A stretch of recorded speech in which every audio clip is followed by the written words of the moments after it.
de cette fête pour nous.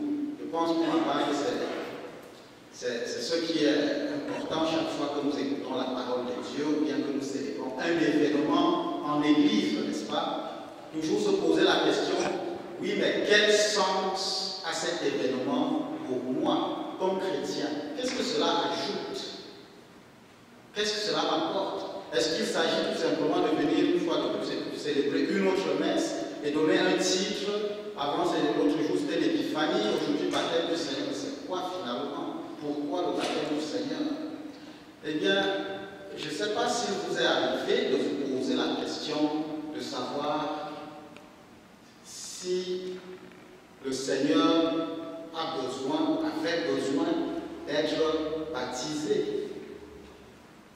Je voudrais revenir avec vous un peu sur le sens même du baptême, ce que nous avons appris à la catéchèse.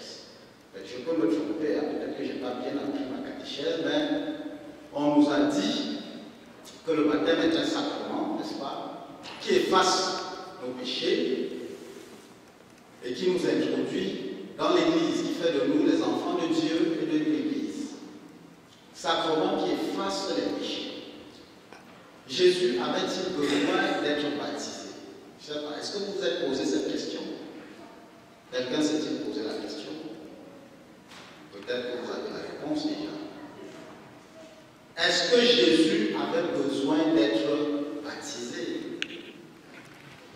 Pourquoi est-ce qu'il va donc au Jourdain? Pourquoi va-t-il vers Jean-Baptiste? Pourquoi?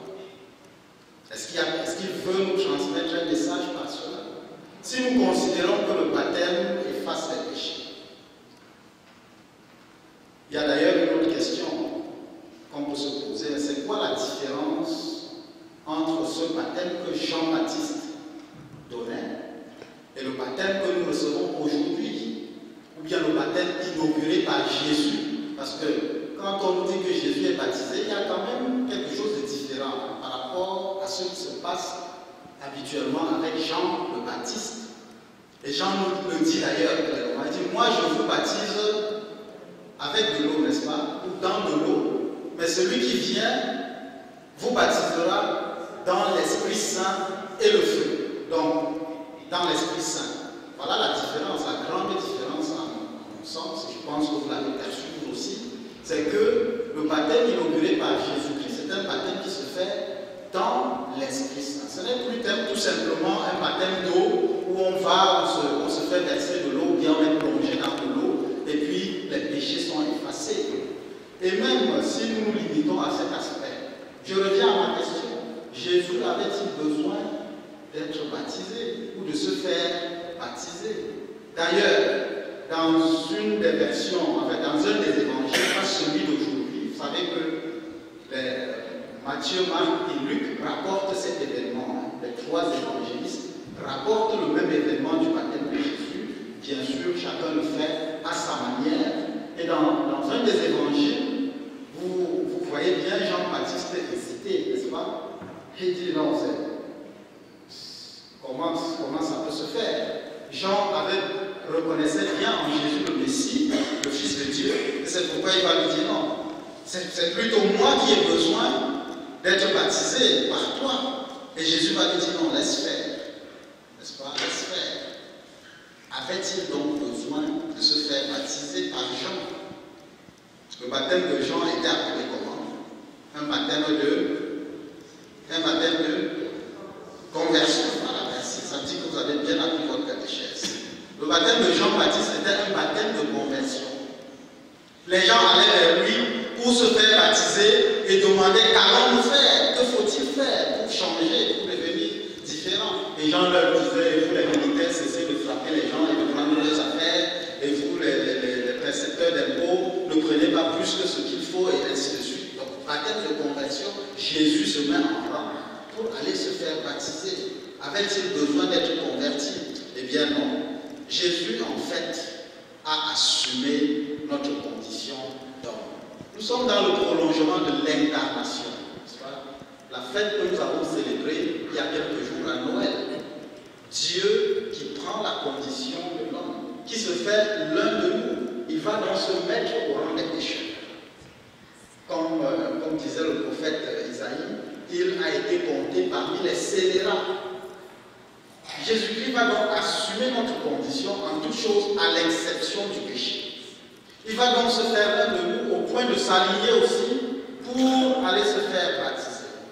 Un père de l'Église, Saint Athanas, disait, dans l'Antiquité, ce qui n'est pas assumé ne peut pas être sauvé. Ce qui n'est pas assumé ne peut pas être sauvé. Donc il convenait que le Fils de Dieu assumât notre condition pour que nous soyons sauvés.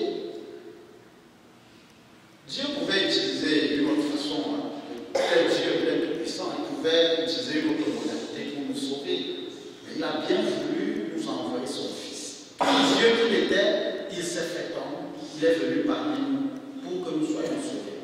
Donc Jésus-Christ n'avait pas besoin du baptême de Jean-Baptiste, baptême de conversion, mais puisqu'il a décidé d'assumer, ou bien plus que par la volonté du Père, il devait assumer notre condition, eh bien, il s'est fait l'un de nous. Il s'est fait l'un de nous pour nous donner sa grâce. Par la volonté du Père, mais tout ceci très librement, n'est-ce pas? Parce qu'il voulait nous sauver. Et donc, en revenant donc à la scène même du baptême, on nous dit qu'une voix partie du ciel. Donc, quand Jésus alla se faire baptiser, une voix partie du ciel. Donc, le ciel s'ouvrit, une voix partie du ciel disant, celui-ci est mon Fils bien-aimé, ainsi. Alors, le ciel s'ouvrit. Ce n'est pas un événement banal que le ciel s'ouvre. Le ciel s'ouvre et une voix se fait entendre. Eh bien, lorsque le ciel s'ouvre, c'est une image pour nous dire que la communication est de nouveau établie entre le ciel et la terre, entre Dieu et nous. C'est Dieu qui rétablit la communication avec ses enfants. Le prophète Isaïe déjà disait, « Ah, si tu déchirais les cieux et que tu descendais », c'était un souhait, n'est-ce pas, en son temps. Effectivement, il y a une période dans la vie du peuple d'Israël où on pensait que les cieux s'étaient fermés, que Dieu ne parlait plus aux hommes, que Dieu ne nous parlait plus, que Dieu ne visitait plus son peuple, parce que les choses allaient mal. Pour nous aussi, lorsque les choses vont mal, nous disons que Dieu s'est éloigné de nous. Les cieux se sont fermés. Eh bien, aujourd'hui, à l'occasion du baptême du Seigneur, les cieux s'ouvrirent, les cieux s'ouvrent. Les cieux se sont ouverts aussi à l'occasion de notre propre baptême.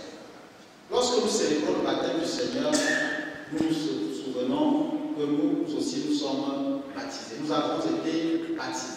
Évidemment, ce jour-là aussi, le ciel s'est ouvert pour nous. La communication s'est de nouveau établie entre Dieu et nous. Puisque le baptême efface les péchés, nous purifie, eh bien, l'alliance a été rétablie entre l'homme pécheur et Dieu. L'homme pécheur est maintenant purifié par le baptême et Dieu.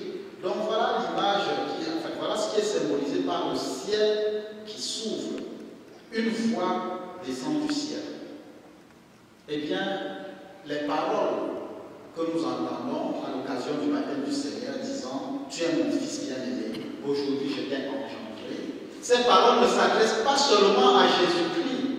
Bien sûr, il est le Fils bien-aimé de Dieu, le premier-né de toute créature. Mais ces paroles s'adressent aussi à chacun de nous ici présents. Le jour de notre baptême, le ciel s'ouvre, le ciel s'est ouvert. Et la parole de Dieu s'est faite entendre, nous disant, tu es mon Fils bien-aimé, aujourd'hui, c'est-à-dire au jour de ton baptême, je t'ai engendré. Ça veut dire quoi? Je t'ai engendré. J'ai fait de toi une créature nouvelle. Ceci m'amène d'ailleurs au troisième aspect important de la chose, l'Esprit Saint descendit sur Jésus. Nous avons compris que la différence, la grande différence qu'il y a entre le baptême de Jean et le baptême inauguré par Jésus, c'est la présence de l'Esprit Saint. Que fait donc cet Esprit Saint? Quel est le sens de cet Esprit Saint? Pourquoi est-ce que Dieu ne pouvait-on pas continuer tout simplement avec le baptême de Jean, le baptême de conversion tout simplement? Pourquoi faut-il qu'il y ait ce nouvel élément? Esprit Saint. Pourquoi? Et d'ailleurs, disons,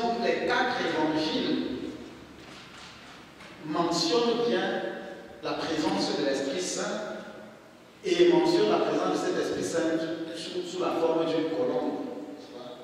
Dans les trois évangiles synoptiques, Matthieu, Marc et Luc, ils disent presque la même chose. Matthieu et Marc disent ceci: l'Esprit descend comme une colombe. Voilà ce que Matthieu et Marc disent. Et Luc, dans l'évangile d'aujourd'hui, dit: l'Esprit Saint descendit sur Jésus sous une apparence corporelle comme une colombe. Jean, qui ne rapporte pas le baptême du Seigneur, mais parle tout de même de l'Esprit Saint, dit ceci: j'ai vu l'Esprit tel une colombe descendre du ciel et demeurer sur lui. Sur qui? Eh bien, sur celui qui l'avait annoncé. Il parle ici à ses disciples. Je ne le connaissais pas, mais celui qui m'a envoyé baptiser dans de l'eau, c'est lui qui m'a dit: celui sur qui tu verras l'Esprit descendre et demeurer, c'est lui qui baptise dans l'Esprit Saint. Parlant de Jésus. Donc, tous les évangiles mentionnent la présence de l'Esprit Saint ou bien d'un baptême par l'Esprit Saint. Mais c'est quoi donc finalement cet Esprit Saint? Qu'est-ce que l'Esprit Saint fait? Eh bien, dans l'Ancien Testament, l'Esprit Saint est évoqué pour la première fois lors de la création. C'est au chapitre 2 du livre de la Genèse. Au début de la création, l'Esprit de Dieu planait sur les eaux. Si vous ouvrez votre livre, votre Bible, première page, n'est-ce pas? L'Esprit de Dieu planait sur les eaux. Donc voilà l'Esprit Saint qui est déjà mentionné dès le début à la création. Lors du baptême, on mentionne de nouveau l'Esprit Saint. Eh bien, je veux donc faire le lien pour dire, et faire le lien avec la parole qui dit: tu es mon fils, je t'ai engendré, pour dire que, en fait, cet esprit, c'est l'esprit qui crée, ou qui recrée, qui crée à nouveau.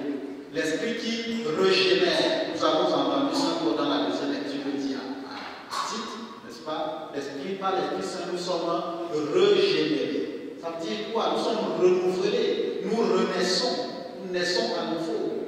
Nous devenons des personnes nouvelles. C'est ça le sens. Donc l'esprit, la présence de l'esprit lors du baptême est une présence créatrice.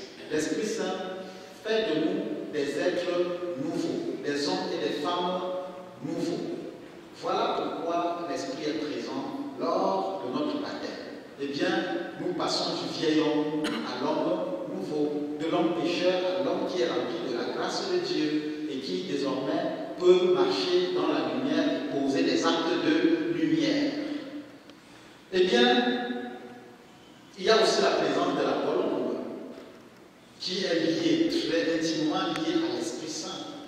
La colombe est mentionnée pour la première fois, je pense, que c'est dans le chapitre 8, ça doit être chapitre 8, non, le déluge, lorsque Dieu envoie, n'est-ce pas, une colombe pour vérifier si le déluge est fini. Vous vous souvenez du texte?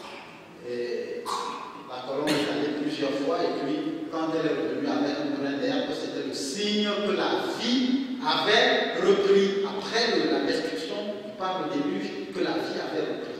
Donc la colombe, en fait, symbolise ici l'alliance. Parce que lorsque la vie reprend, et vous vous souvenez aussi que dans ce passage du déluge, après Dieu se repent et décide de ne pas recommencer, de ne pas refaire la même chose, de ne plus détruire la terre. Donc Dieu renouvelle son alliance. Effectivement, il y a une alliance qui est conclue par Noé avec le peuple à ce moment-là. Donc la présence de l'esprit, la présence de la colombe est aussi signe d'une nouvelle alliance. Voilà pourquoi j'ai dit que lors de notre baptême,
serait comme si on fermait la porte et on laissait aucun espace. Bien sûr, vous me direz que le vent trouve toujours un espace pour s'échapper. Mais finalement, l'Esprit de Dieu ne va pas forcer notre vouloir, ne va pas forcer la porte de notre cœur, parce que Dieu ne nous oblige en rien. C'est ça la spécificité de notre Dieu, un Dieu qui nous crée libre. Voici que je parle. Celui qui entend ma voix et qui ouvre, eh bien j'entre chez lui. C'est comme ça que l'Esprit fonctionne. Que Dieu nous aide, qu'il nous donne la grâce de rester docile à l'Esprit Saint, pour que cet Esprit nous guide chaque jour de notre vie et nous conduise sur le chemin de la vie. Alléluia. Amen.